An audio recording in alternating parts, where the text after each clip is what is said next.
With promising results from 3 major COVID-19 vaccine trials and potentially more to come, and the recent rollouts in some countries, it's becoming clear that access to coronavirus vaccines will soon become a reality. But despite unprecedented global push to ensure access for low and middle-income countries, the majority of available vaccine doses have been earmarked for wealthy countries that have the political and financial capital to make direct agreements with pharmaceutical companies.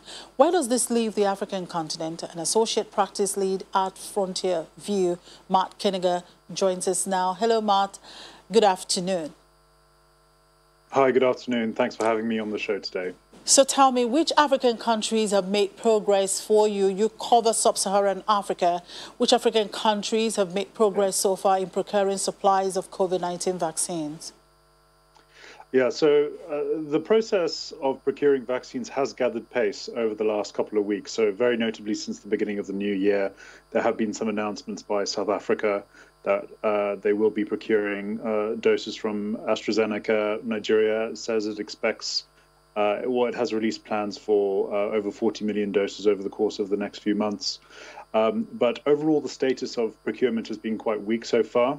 And this is likely because most African countries have actually had a fairly quiet pandemic in terms of the number of deaths. So there hasn't been as much political pressure for countries to get COVID vaccines. But this is beginning to change as the region is starting to see a second wave of infections.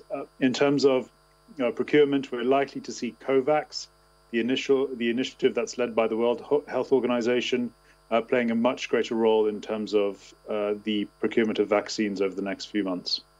Now, which vaccines are likely to be used in Africa, and when will they be available on a mass scale? Yeah, so we've seen a large number of vaccines being approved in Europe and North America over the last month or so. In the end, it's likely to be a mix for sub-Saharan Africa. The Chinese have been touted as being a major player, but in the end, it's likely to be quite a selection of vaccines that make their way to sub-Saharan Africa. Moderna, AstraZeneca have said that there's unlikely to be mass availability, and the Pfizer-BioNTech vaccine is unlikely to be a starter in sub-Saharan Africa because it requires such cold temperatures to be stored and transported. So it's probably going to be a bit of a mix, really, across sub-Saharan Africa. In terms of when we expect things to be available, on a mass scale, it's probably not going to be until of 2021, but even then, mass vaccinations will take a very long time across sub-Saharan Africa. All right, so what will the economic consequences be for African countries if vaccine rollout is slow over the course of 2021? Yeah, so initially we were thinking that a delay in vaccine rollout or slow vaccine rollout across sub-Saharan Africa would not really be much of a problem because of the low death rates in sub-Saharan Africa. But this is beginning to change in terms of, we're seeing very high increases in cases across the region. We're likely to see governments potentially forced into introducing stricter lockdown measures, which will have an economic fallout for sure across the region. And this will affect labor-intensive industries like manufacturing and agriculture. We are also likely to see more pressure on government finances because there will be a need to divert finances or public finances towards healthcare systems. And so this could have an effect on government's fiscal positions as well.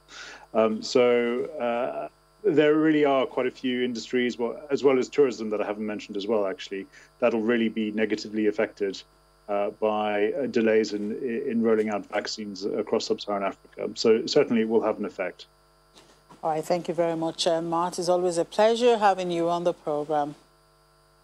Thanks very much.